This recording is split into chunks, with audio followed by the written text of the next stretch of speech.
Self-realization comes with a price tag, a very, very high price tag.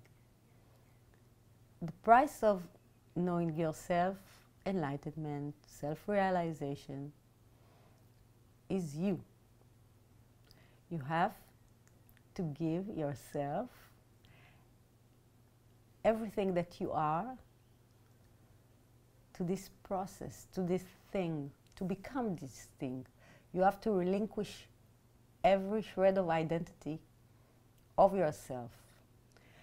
And while many seekers say that they want this to be their state, to be enlightened, to self-realize themselves, I wonder if they understand this price tag and if they are willing to pay it.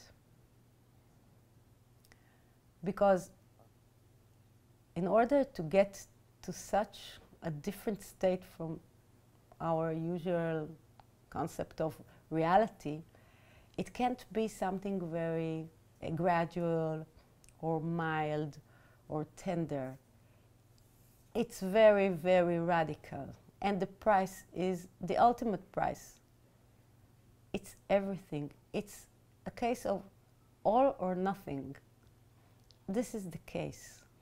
And while you say, some people will say, I'm willing to do anything, I wonder if they understand the full meaning of what they have to do in order to be in that state. So, to understand it more clearly, I can say it's like if I'll ask you to think about a metaphor that I will say, in order to be in this state, you have to give away everything you have. Everything, all your money and all your possessions and your house and every little thing, just remain yourself with nothing. Everything you accumulated over the years, everything you have, you just give it.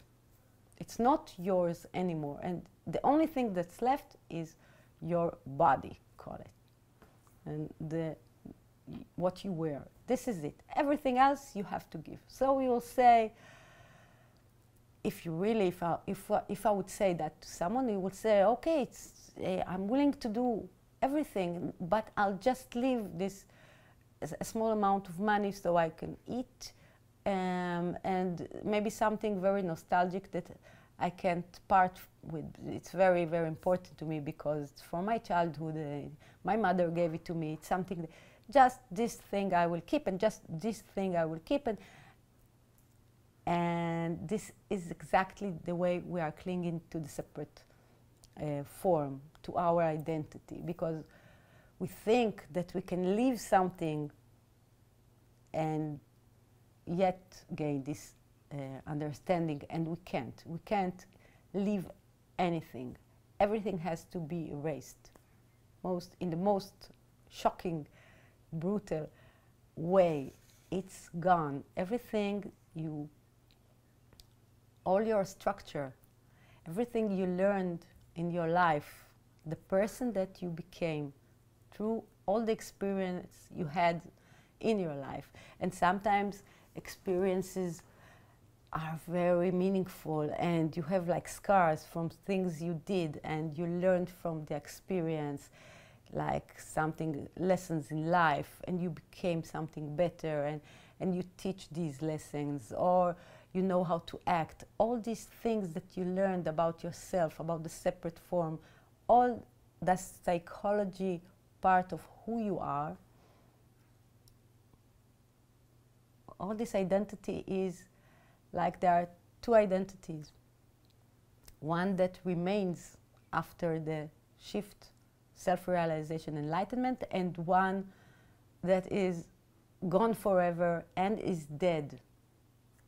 It was always not the right thing, and after enlightenment or self-realization, it's quite dead. So I invite you to kill it.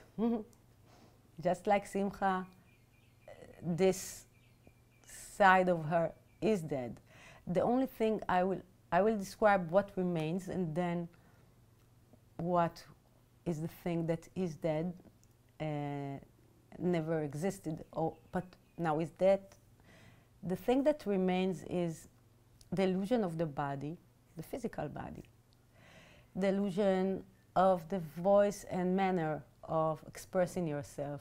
My voice is high, and these are my gestures, and this is my smile. This remains. The character, how it looks in the illusion.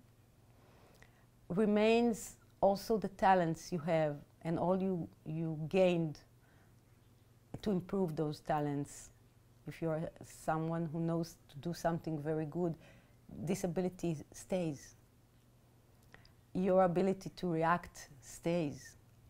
But it's very, very spontaneous movement of something very automatic that is being done, and it's a very wonderful movement of this illusion of a form that is free to express all its abilities and all its nature, nice nature, the very nature it was, the mold that it was created itself. This is what remains. What died in the moment of the shift is this, we'll call it the emotional, psychological structure that was built for many years by Simcha and was, by mistake, identified as her. She thought she was this psychological structure. She was this experience. She was everything that was in the past, and she learned and she became, through the experience, something. She molded herself into something. And it is an artificial structure. The form that remains is the natural structure. It's like in nature. When you'll see something, you'll see a tree. This is the natural state of this form.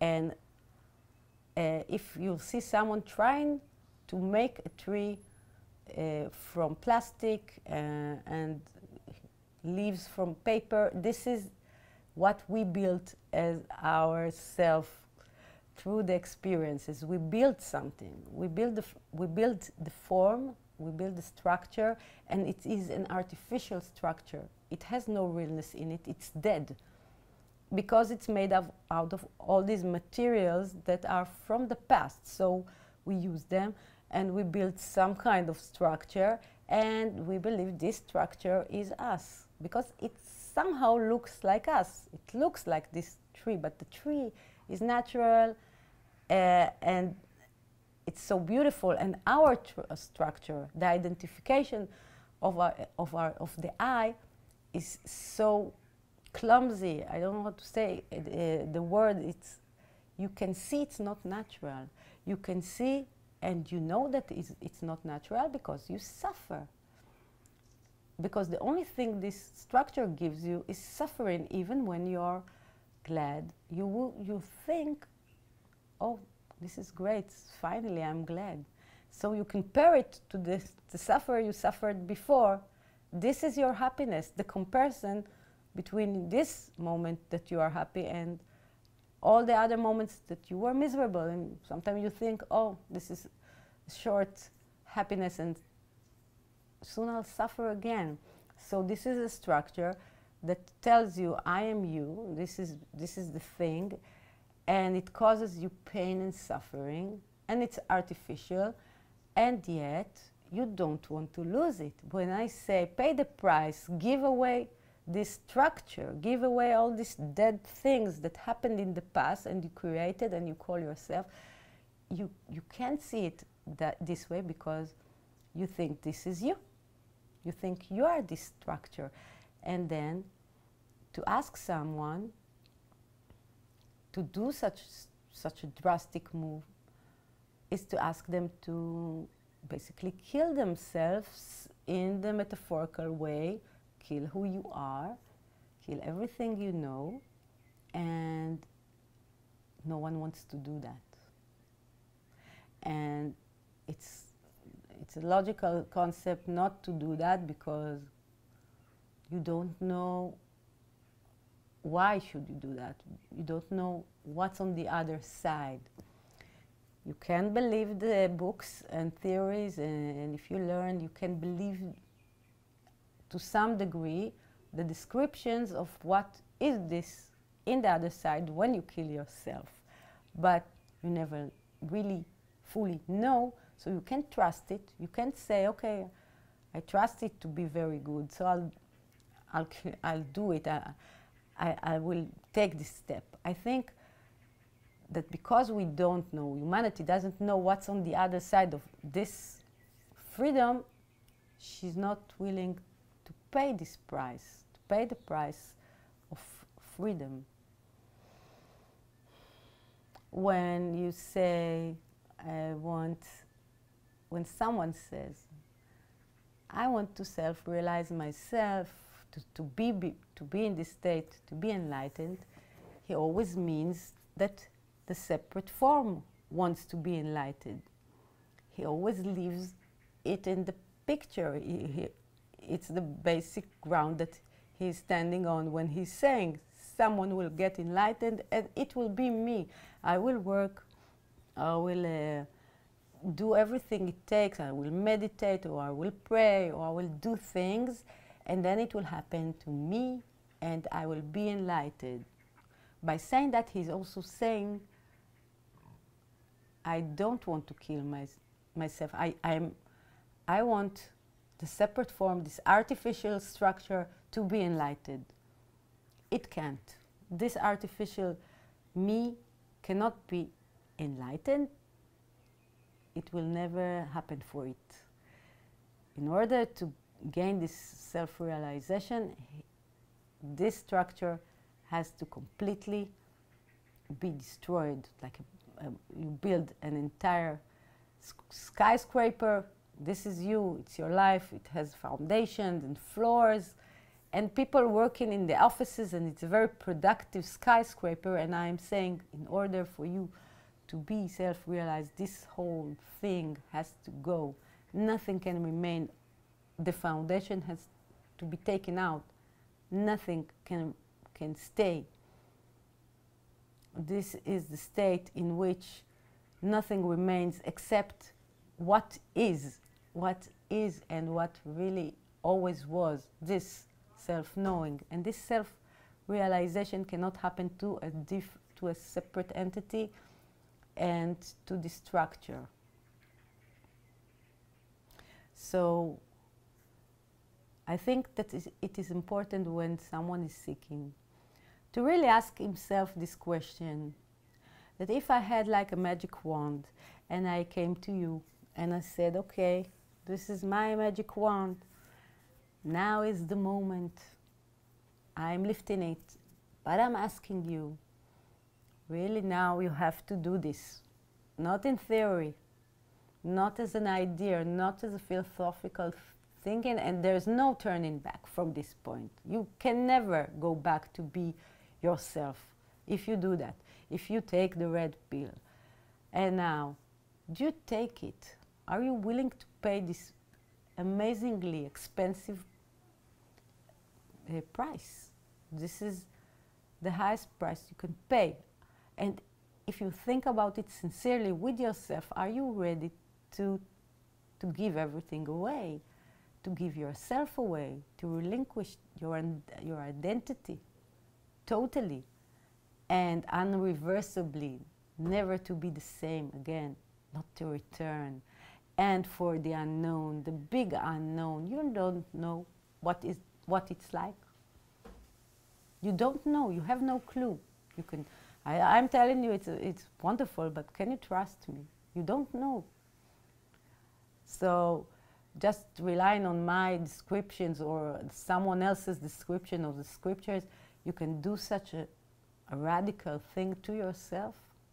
So this is a question. For now, it's a philosophical question because I don't have a magic wand and no one has it.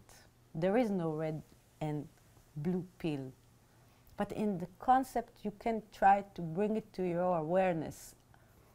If this question comes to you, you can start thinking for yourself, if I had this choice, what would I do? Really, what would I do? Am I really willing to give everything away? Because when I had my shift in the car, I was driving and there was a song and something was starting to happen, something that I, the separate form, then knew is immense and undescribable because of the quietness that came and wrapped me, and it was so different from everything I knew and so mind-blowing. And there was like some kind of voice. It wasn't a voice, but it was something that was saying, don't stop this process. And I wonder if why it said that and not something else. It didn't ask me, do you want to stop this process? I was in a state that was so ready for this shift that it only asked me not to stop it. But I think this question will come, do you want to stop this process? And I think it takes a lot of courage. And I think it takes a lot of courage for someone to answer this question, do you want to stop this process? And say, no, I don't want to stop this process. I want to continue. I want everything to change dramatically.